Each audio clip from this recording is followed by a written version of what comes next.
কান্না করে কি লাভ যদি গোলের সামনে পাওয়া নিশ্চিত সুযোগগুলো কাজে লাগাতে না পারো। আজ কোটি সমর্থকের চোখে ছিল শুধু আশা, কিন্তু একের পর এক শুধুই গোল মিস করে গেছে ক্রিশ্চিয়ানো রোনালদো। আশাকে ভেঙে দিয়েছে, কখনো হেডে মিস, কখনো আবার গোলরক্ষকের হাতে বল দিয়েছেন, আবার কখনো শেষ মুহূর্তে সিদ্ধান্ত ভুল হয়েছে। একজন কিংবদন্তির কাছ থেকে এমন সুযোগ নষ্ট হওয়া সত্যি খুবই হতাশাজনক।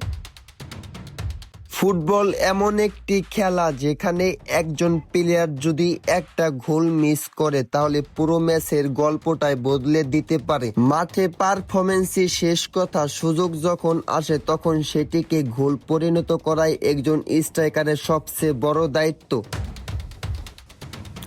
আজ সেই কাজটি তিনি নিজের মান অনুযায়ী করতে পারেনি, তাই এই হার শুধু একটি ম্যাচের হার নয়, এটি সমর্থকদের একেবারে প্রত্যাশার হার। এটা হয়তো বিশ্বকাপের মঞ্চে ক্রিশ্চিয়ানো রোনালদোর শেষ ম্যাচ। শেষ বাঁশি বাজতে চোখে জল আর ধরে রাখতে পারলেন না তিনি।